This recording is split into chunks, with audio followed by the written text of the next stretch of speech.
Hello, and welcome to the Libri Labra Book Club. I'm joined today by my husband, John, aka BookTube Hubby, and also Book Club VIP member, Tom.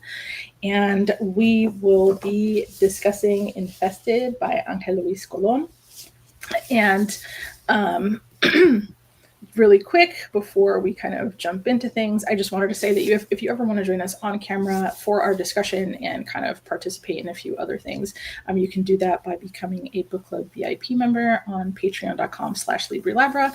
And you'll be part of a Facebook group where we kind of talk about some of the media we're consuming, in addition to being in a rotation where you get to provide selections for what books we're reading. And then, of course, you get to join us on camera as well. So this was my pick. I don't remember what other things. I think I had October. This is our October pick. So I tried to pick some like Latinx spooky reads, and this was one of them. And I was really excited because as soon as I saw this cover and that it was like an MTV fear novel, I was really interested in it. I know I had read a preview of it, and so I was kind of waiting for it to come out. And then I had the opportunity to like meet the author and hear him speak, and then I definitely wanted to read it even more. But we can go ahead and do initial thoughts, and then we'll jump into spoilers. So if you haven't read it, go read it and then come back and watch this video. But initial thoughts. Because you saw him speak. You were with me. Uh-huh. And I remember some of the of what he said, but it's I don't hold on to information as well as you do. I was curious about it, but I mean, going in, it was just like, I don't like roaches, but okay, fine. But I just outside of playing too much Halo and wanting to hear it go infested, but it's outside of that, I'm okay. I don't have much to add to it. Okay. Tom, what were your initial thoughts? Well, I knew nothing about it in the title, and that should be pretty self-explanatory. And the fact that it was likely a young adult novel and it was an MTV book. So that set an expectation, or the bar, I should say. And that's not dissing it at all. It's just like, this is what I know. What you asked me what I expect. That's the expectation. So. All right. So, did you listen to the audiobook? Mm-hmm. It's probably likely that the speed I was listening to affected the person's voice. And I know he was playing a younger kid, but for some reason, I don't know, I just didn't love his voice, which there's nothing that he could do about it. It's not like he delivered it incorrectly or whatever. I mean, like the skill was there, all of that was there. I just didn't. You're listening to a higher speed. I think I'm sure. Yeah. Okay. Just saying. So I know that definitely. Sorry. People don't make the recipe, and then they say, "Oh, it's a shitty recipe." It's like, well, no, you didn't make the recipe. I absolutely cannot listen at one speed. Like at that point, they sound drunk and slow, and I can't do it. Like I just cannot. But I get it. I know that like audiobook narrators have that discussion too, how they feel about people speeding up their voice. So I get it. Was the chapter titles decorated for you? Because I assume you probably had it on an ebook or whatever. Yes. Okay. Yes, I had both. Yeah.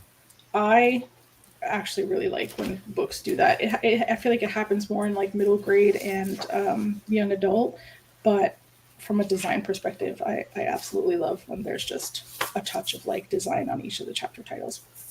But I was really excited about this because, starting off in the beginning, you kind of see a little bit about what's going on with Manny and his mom and this big change that's coming. And he's obviously kind of struggling in this Latino family where, he has his own goals and things that he wants to do. And then, his mom basically says, well, this is what's happening.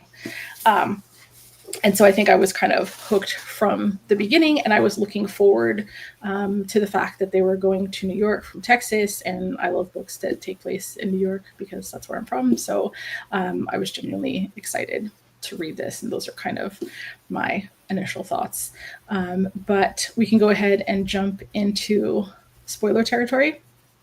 And I'm not really sure where to start things, other than I think I struggled a little bit because I heard the author speak, and there were things that he said, and I think I was trying to figure out where that fit into the book.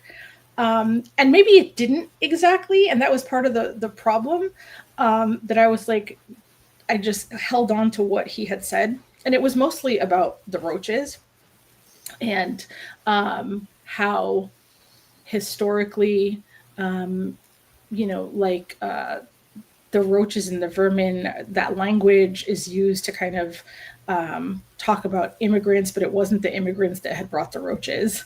And so I was just trying to make it all make sense within the context of the book, and I think I had a little bit of trouble doing that. So maybe even though that was a historical point that he looked up, it wasn't necessarily something exactly that he stuck in there. I don't know. How did you feel about that part?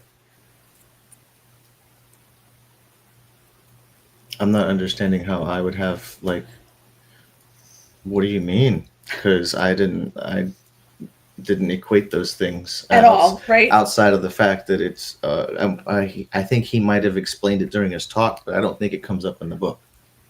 Okay. Well, that's literally what I just said. But I'm saying, like, outside of a character, I don't know.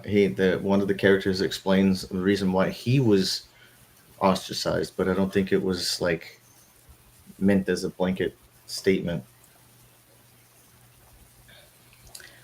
But no, you're right. He did talk about that. But I don't know. It's just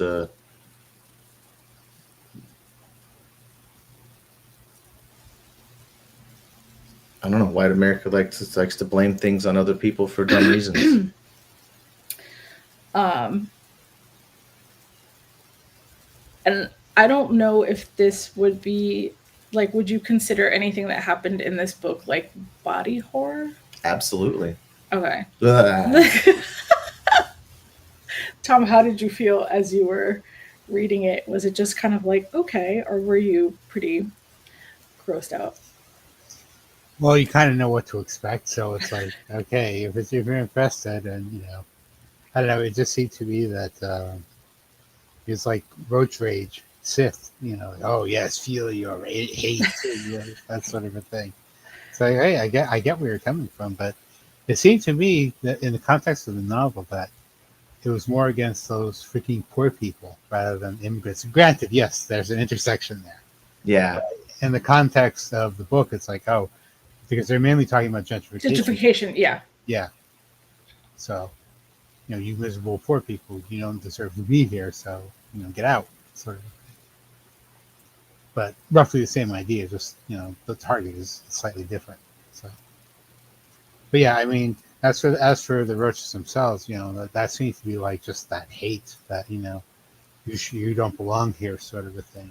You need to get out, sort of feeling. That's what, to me, that's what the roaches symbolize. It'll always be the anti,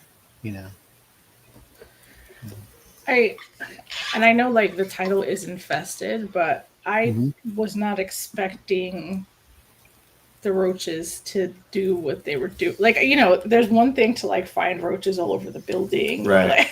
But I wasn't necessarily expecting them to be coming out of people and controlling people and just.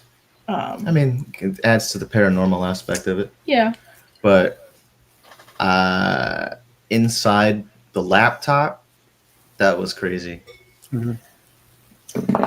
Well, reading such a book as this, you have to. I don't know. When I do it, it's like, hey, what are the rules of engagement here? Mm-hmm. Is it physical or is it magical? And in this case, it was magical because all of a sudden it disappeared. It's like, oh, well, there you go. And how would they have gotten into it in the first? Yeah. So. John and I talked briefly about that because I think you felt that it wasn't fully explained, like how any of that was. So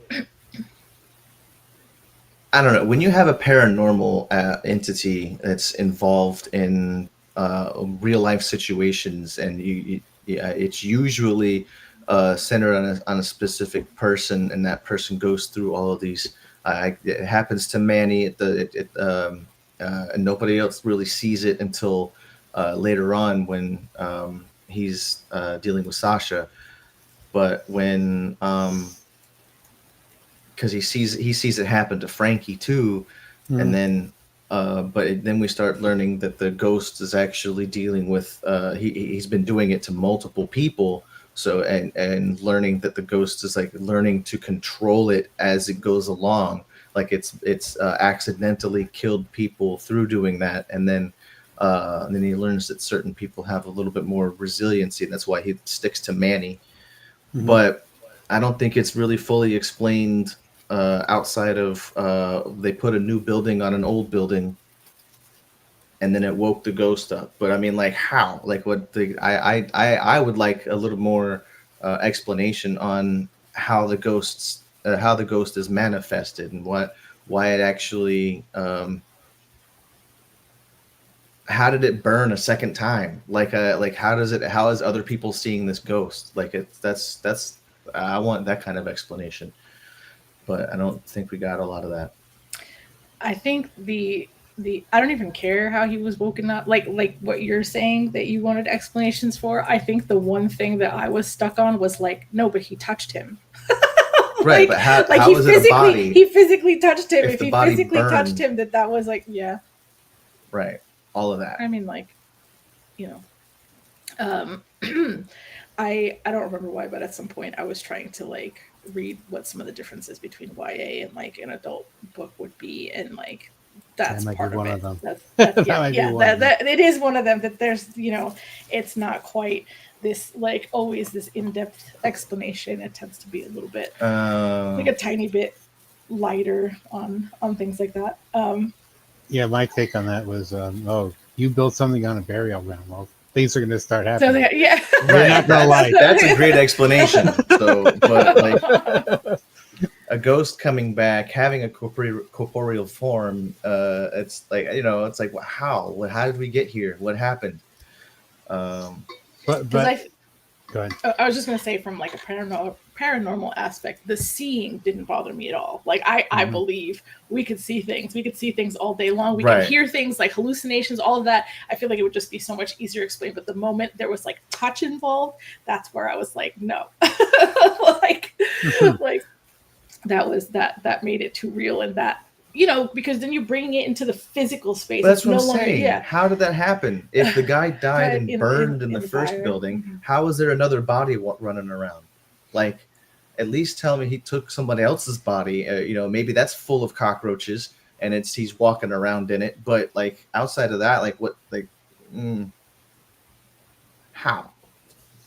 You could understand it as a manifestation of the hate, that it takes physical form, and just like the roaches, that's how it animates itself.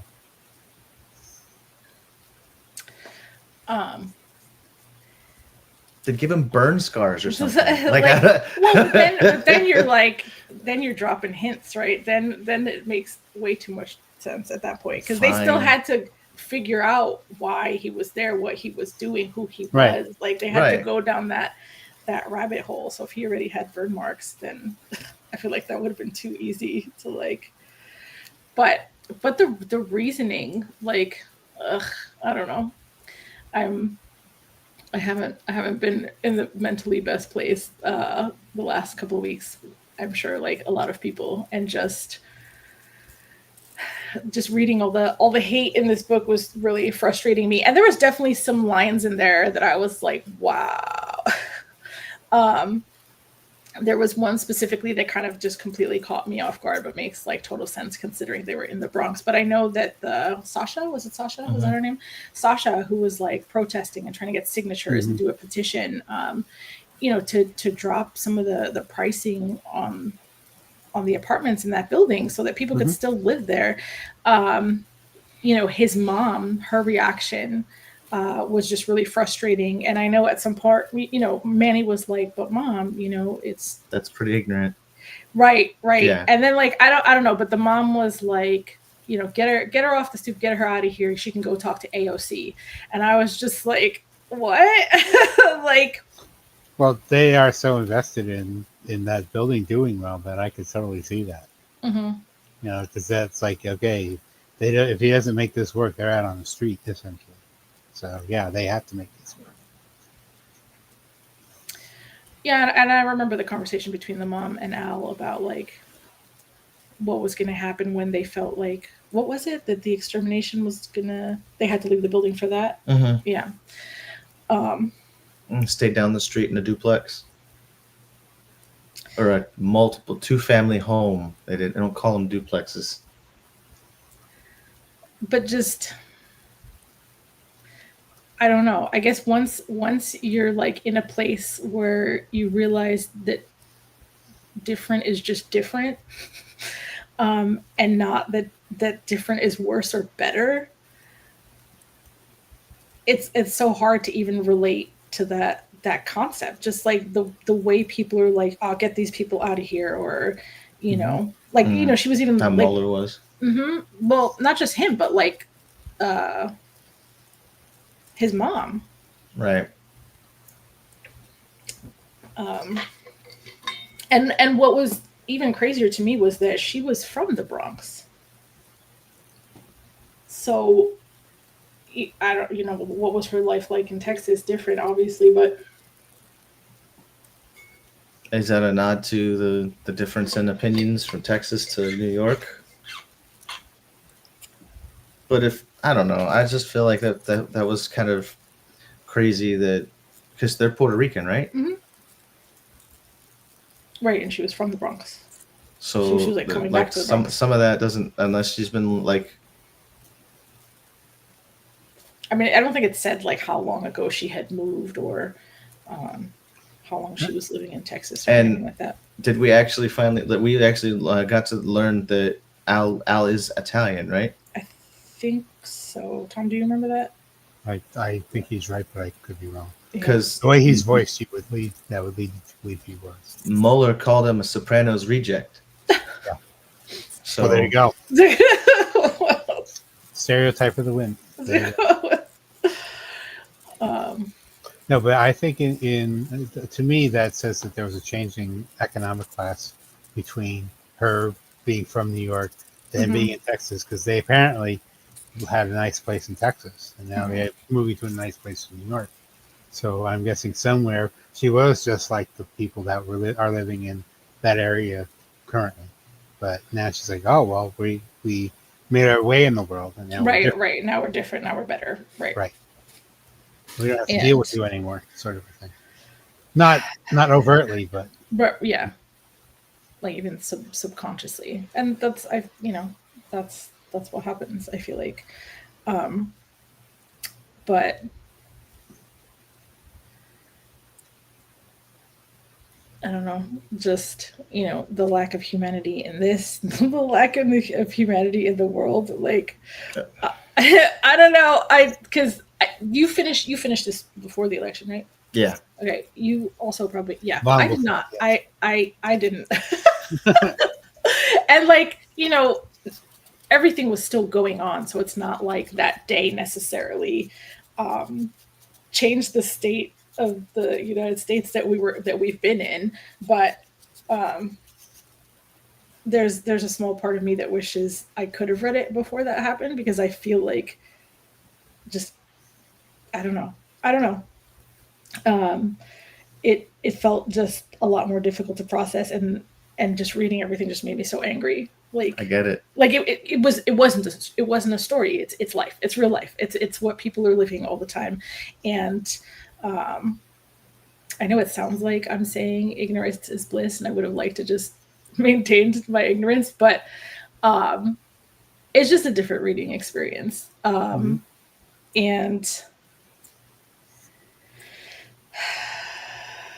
books like this are so important because of all that. I don't know. I'm having trouble detangling my reading experience with like anything else.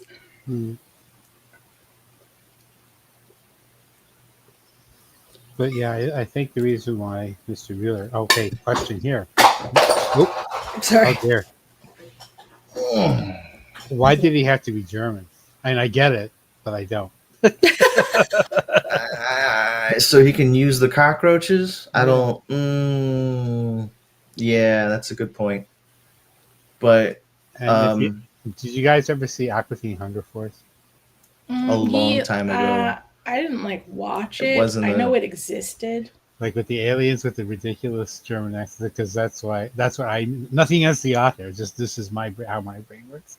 Oh no, we are totally not vampires, and it's like, oh man, you know. But yes, yeah, he's obvious. He's the villain, you know, from square one. But Why did he have to be German? I don't know, because of the rise of Nazism. yeah, Um,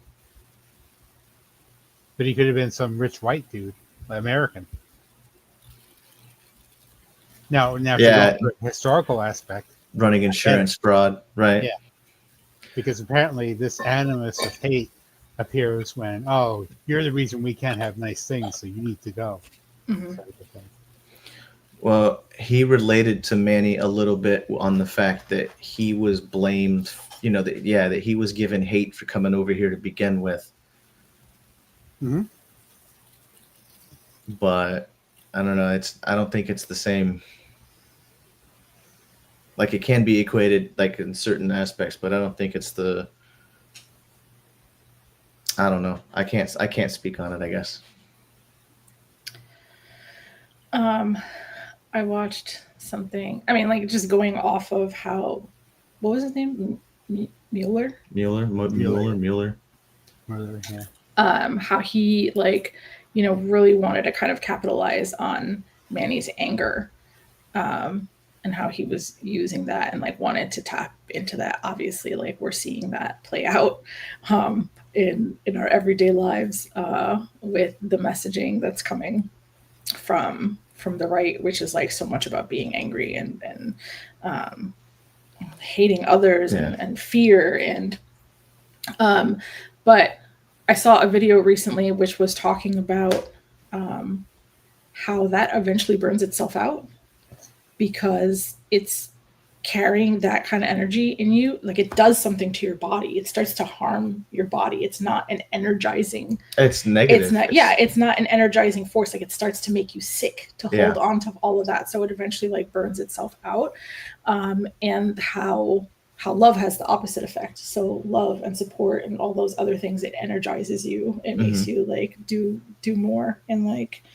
I'm just hoping more people start figuring that out. We're hoping they figure out a lot of things at this point. But I don't know. I think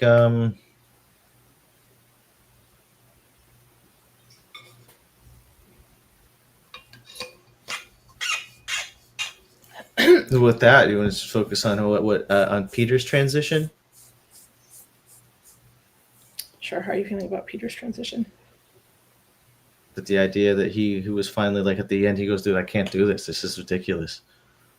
And he was drinking himself into a stupor as Mueller was making the final preparations for the building and stuff. And he was like, "It's just I can't be I couldn't do it. Couldn't be a part of that." And Manny was like, "Dude, then help us. Like, don't just sit here and let it happen. Help us fight it."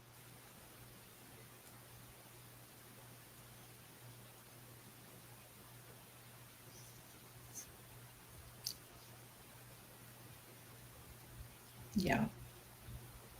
It's unfortunate how, I mean, of course, you have the people that kind of dive in and they're like, yeah, anger, rage, people bad. And then there's the people that are like, this doesn't feel right, but do just go along with it. Right. Like, but interestingly enough, when Mueller was essentially recruiting Manuel, he was the only one who really listened to him about his grievances about moving and such. At least that's what I got from it. I mean, and do you think in those moments he was demonstrating empathy, or do you think he was like listening for the purpose of like manipulation? Oh, That yeah. But he was listening. That's the point. Right. well, I think the beginning of their interactions was meant to throw us off the idea that Mm-hmm. Mueller was the bad guy. Yes. Until it would not make dramatic sense to introduce the villain that late. You know what I mean? Like, who's this new character? Why do we Right. care? You know, sort of a thing. Well, what was your gut telling you when like his dad was like, go to the basement to grab whatever? Like that first interaction. Well, when they're like, "Why are you here?" and he thought it was the roaches talking to him. Talking about that one, like when he fell in the basement and in the dark, and then he already dealt with the like the second interaction with the roaches, and then what did he wake up and see the two men standing there? I didn't understand that part fully, outside of the fact that he had that experience, and then it's I don't the transition between him being covered in roaches for a minute, and then all of a sudden these two guys are standing there going, "What are you doing down here?" Mm-hmm. So I was like, "Who the hell are these guys?" Mm-hmm. So that was my initial thought is one of these guys is the problem. But when they said that at the early on in the book, when people were going missing, that people were just ghosting uh, the situation, I was like, oh man, someone's killing somebody, someone's killing people. Mm-hmm. If they're just going disappearing, that's not just, if there's no inkling of their existence anywhere, there's something wrong. So, Mm-hmm. but and them saying that they built the building on top of an old basement instead of redoing the foundation at that point. They built on top of an old foundation. Mm-hmm. So if you're going down in that basement, it's probably not a good place to be. Right.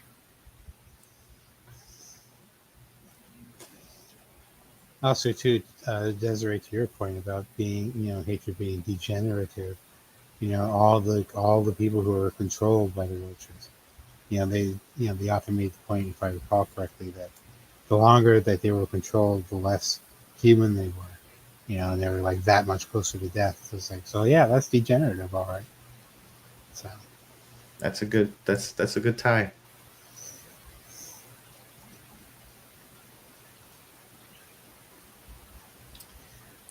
Were you what were you expecting to happen with that group of boys and Manny? Like, did it play out how you expected? Were you expecting that to go differently? Did you think Manny was going to get his ass kicked at some point? I mean, it came close. Mueller saved them at some point from Frankie, but nah, I have always been wary of those situations because I mm-hmm. understand being the odd one out and having people try and pick on you. Because when there's always a group of kids hanging out, if one decides he's going to pick on you, the rest are just either laughing or going along Right. with it, and they're Mm-hmm. not actually going to be like, "Dude, what the hell's the matter with you?" They're not going to stand up to their buddy. So you're definitely the odd one out. Yeah, I was worried he was going to get his butt kicked a couple times, but um, I didn't actually think about that really. So good question, because um, I got nervous twice. I'm like, oh man, it's not this. I don't know. To me, I thought it would be one fight, and Frankie would kick his ass, and now we're friends, and it's all right. And so, like, you had to pay your dues, sort of a thing. I honestly expected the roaches to get involved somehow amongst the Frankie Manny bit, but that was outside, so it doesn't make sense. But when he found him inside and the roaches started coming out, he goes, "Oh my God, Frankie needs help! Help!" And he comes back and everything. Hey man, you dropped this. So I was like, oh man.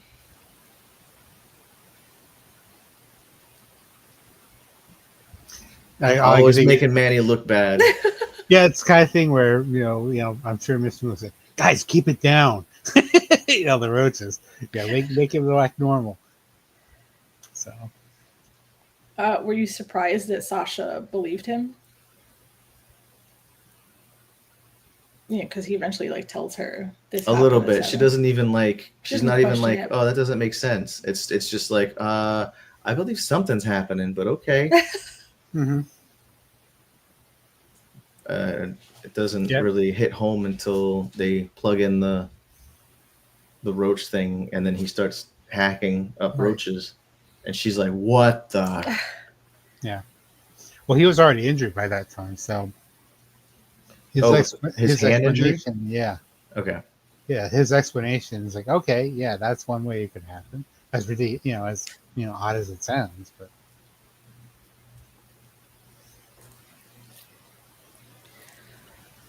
Um,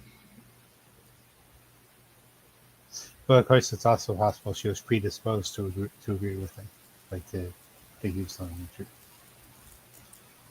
Although that would run contrary to what her character seems to be. So I'm not sure how. Yeah. Yeah, it seems like she's pretty combative about things. So if she doesn't believe something, I would imagine it would be like a different reaction.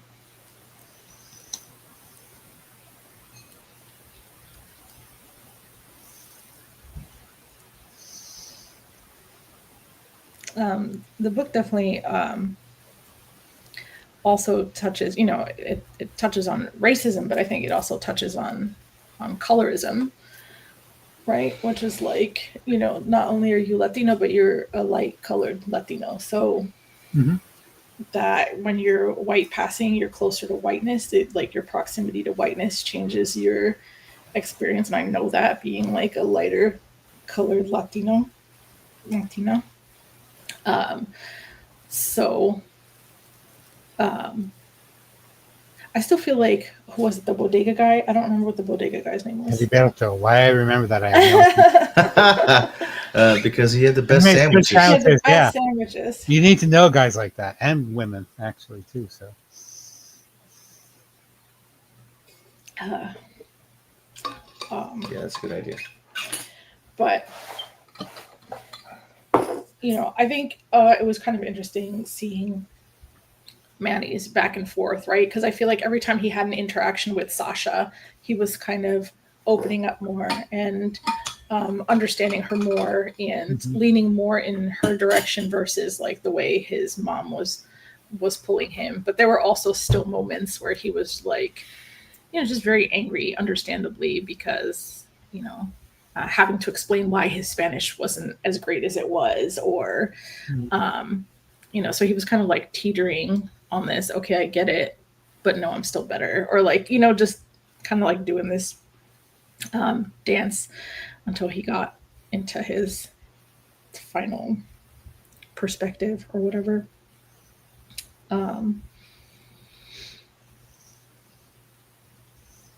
I kind of love the mention of the chopped cheese. Is that what it was called? The sandwich? Because when AJ and I went to New York, he had one over there and he wouldn't stop talking about it. I just think that was funny. Just that, like, that bodega guy was known for his chopped cheese. Now I wish I knew what you were talking about. yeah, I'm not from New York, so I don't know. AJ went on all sorts of adventures when we were in New York, and I was like, be careful, you're on the subway, it's late at night. I think like he ended up taking the train in the wrong direction, was really hungry, got off, had a sandwich at the bodega, and then came back like unable to stop talking about it. He was like, I ended up there by accident, and this sandwich was amazing. And like, he didn't really eat many vegetables before that, but he said the sandwich had lettuce and tomato, and he just like could not stop talking about how incredible the lettuce and tomato was in the sandwich. And is that what finally changed him? Yeah, I think so. You'll learn that all these flavors are there for a reason.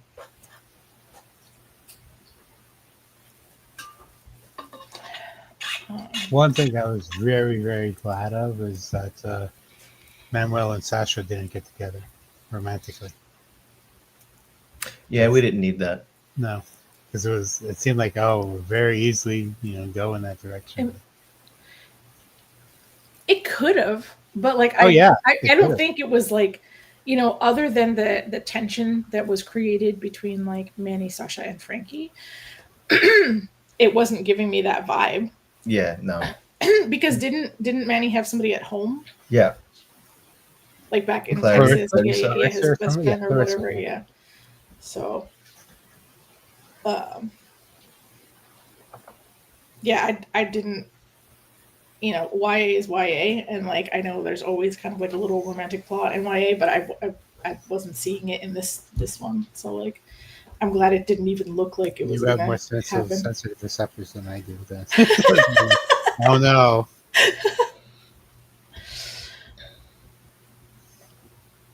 Yeah, I don't know. Maybe it was because he was so adamant that he was like, "I'm just hanging out with her, like relax."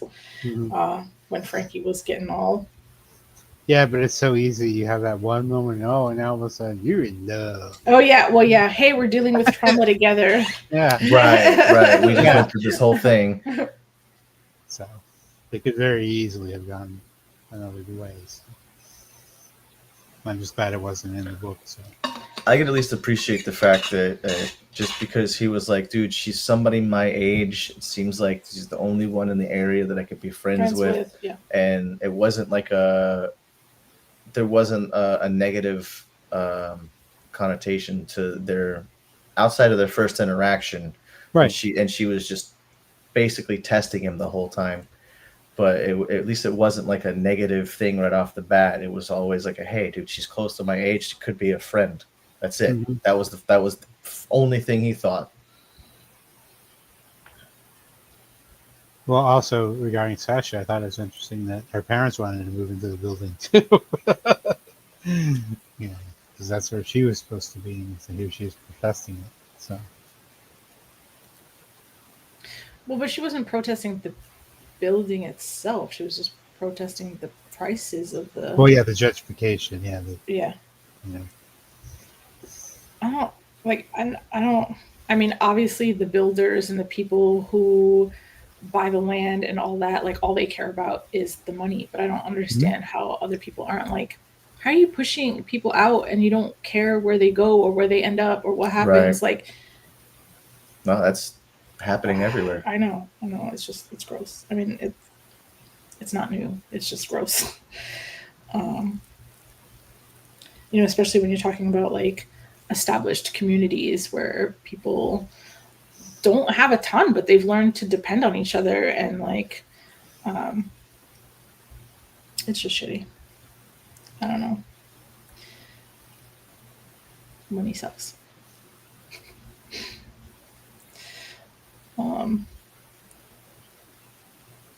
I don't know. I like to believe whatever amount of money I encountered, it wouldn't change who I am as a person and how I interact with people. But I mean, we see every day how like money changes people, and how,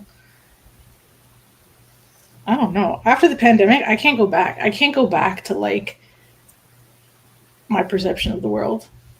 It's just completely different. Like the companies that were like forcing people to show up to work, telling them they were going to get fired. Right. And we're all experiencing like this, somewhere in there, I guess, was a faint belief. Oh yeah, the company I work for cares about me. They, but like, no. So many companies made it clear they don't, and you can't go back. Like after you see that, you can't go back. Like so.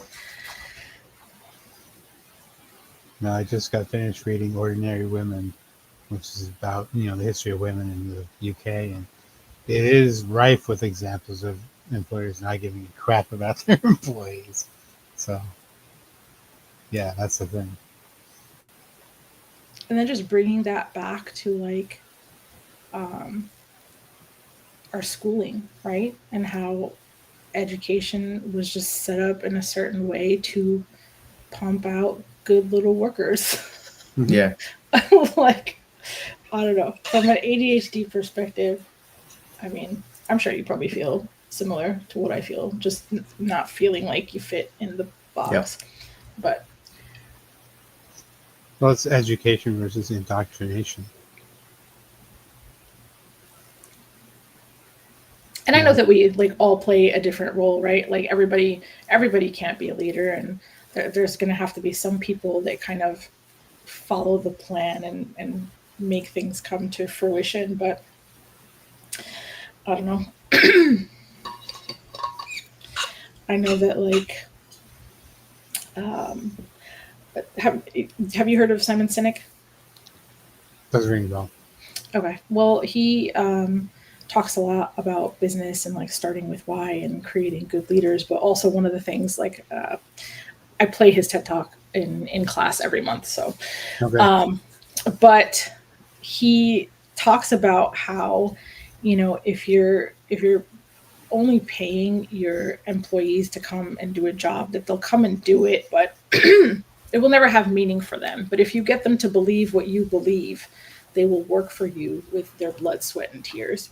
Mm-hmm. So it's all about like making sure that we connect on an emotional perspective. And I don't know. I believe that. I feel like there just has to be a return to something, a return to community, a return to connection, a return to like, because where we're heading is terrible.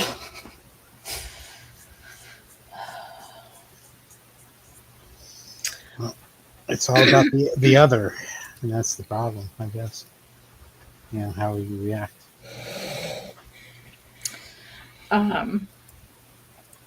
Did you have any expectations of how the story was going to end? No, Or did the ending surprise you? no, not really. It seemed like a general. We found out who the evil person was. He flipped out even further. He put more people in danger, and then it was just the hero does what he does, and they get out of it alive. Like, I mean, Peter's the only one that really didn't make it through the whole thing,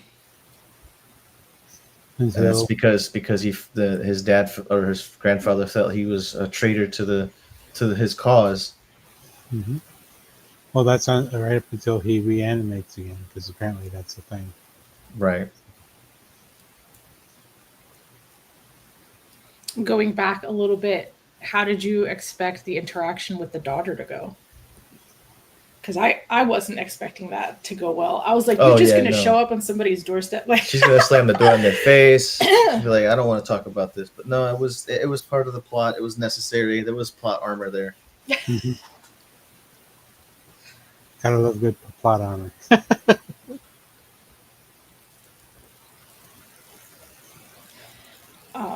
Did he bring up liking Goosebumps or having something to do with Goosebumps? Because I felt like this was a very close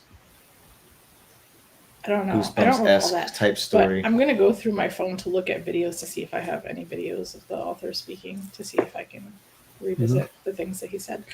But I I'm just trying to like even process that happening in New York. There's absolutely no way that people are gonna show up at my door and I'm gonna be like, yeah, come inside. Yeah, right? Like that's not, I mean, I guess they were kids and they said they were Well, doing a project, but still, I don't know. She was 70 and she was lonely. She was waiting for her son to come back that never did. She had sodas in the fridge for him in case he came I back. forgot about Like that. it was So so like there's definitely threads of a lonely old lady. possibility, Oh, yeah. somebody to talk to, thank God. But I don't know. I feel like the narrator could have delivered that whole section a little bit differently, but it was like at first she opens the door and she was like, oh, this is about my father, but he said it like she was like excited to, oh, this is about my dad. Okay, it was a little weird, but Yeah.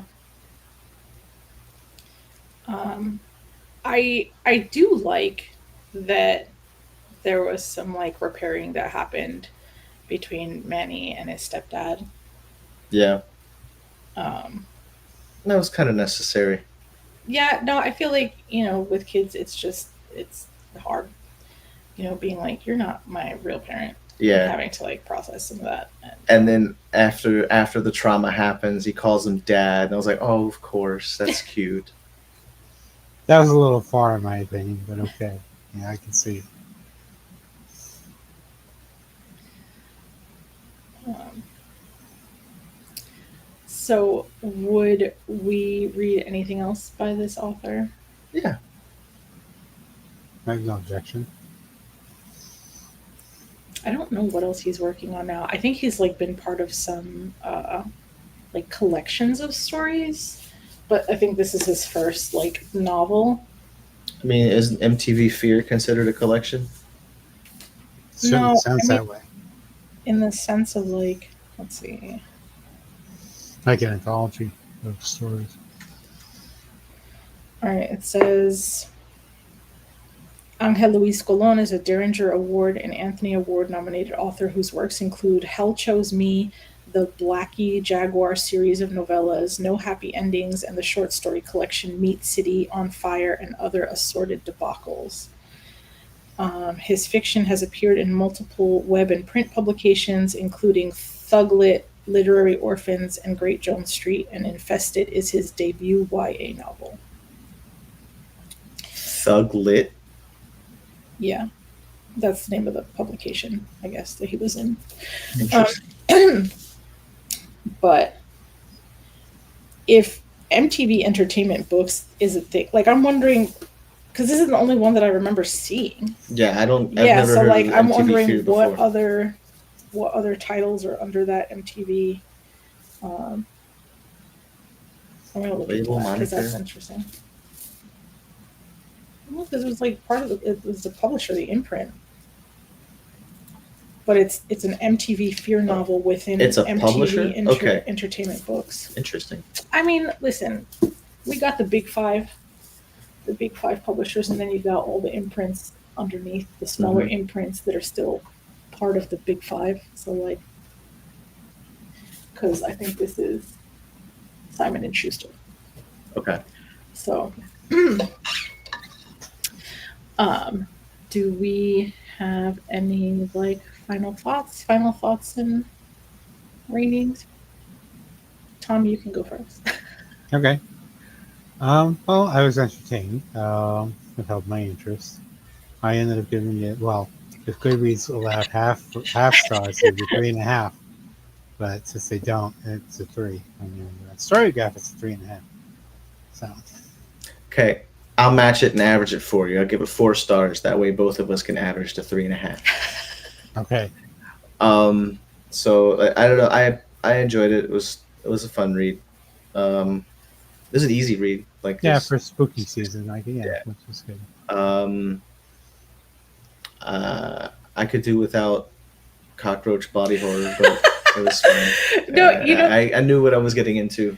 What's funny is like John and I recently had a discussion.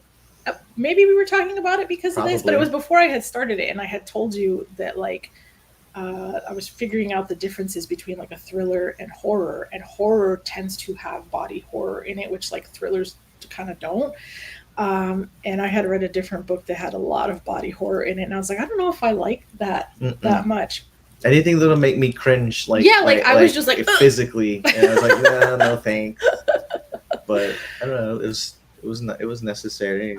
I don't know. I think I could deal with cockroaches coming out of my laptop better than coming out of my hand. Yeah. So, and then when he was talking about like squishing them out of his hand and like crunching them, and I was like, dude, stop. No. But okay, so I enjoyed it. I agree with you. I think it was easy to read. Obviously deals with a lot of important topics. We have gentrification, we have racism, there's colorism, there's just a lot of important topics in it. And I liked that there was Spanish in it. I liked that it took place in New York. And I would definitely read more from this author. And I would give it a 4, but it's a 4. It's a 4. It's a 4. It's a 4 stars. Don't get any ideas. I try to avoid half stars when possible, but no, it's definitely, it feels like a 4 to me. So this month, our pick is, I don't have it in front of me, Tom. Farewell to Arms. A Farewell to Arms by Ernest Hemingway. Yep. And we also did pick our December book, so I might as well just drop that too. But for December, we will be reading Holidays on Ice by David Sedaris. So the Ernest Hemingway book is not too long, so we'll be back in a couple weeks to discuss that. And then we'll be back for like the end of December-ish. We'll have to talk about that to discuss the David Sedaris book. But that's also pretty short. Yeah. We should be able to catch up for the new year. Right? Yeah. Good. Excellent. So if you've made it this far, thank you. And hopefully you also enjoyed Infested. If you want to go ahead and leave some comments about how you felt about the book, whether or not you're going to pick it up, let us know. And then one more time, if you ever want to join us on screen to discuss books, to be part of our rotation where you're helping us pick the books, to be in the Facebook group where we talk about some of the media we're consuming, you can do that by becoming a book club VIP member at patreon.com/Libri Labra. Thanks for joining us and have a wonderful Sunday. So, bye, guys. Bye. Wrong hand. It was off camera. Yeah, it's like, okay, there's the camera. But yeah. But I started waving with the wrong hand, and it was way over here. Lovely.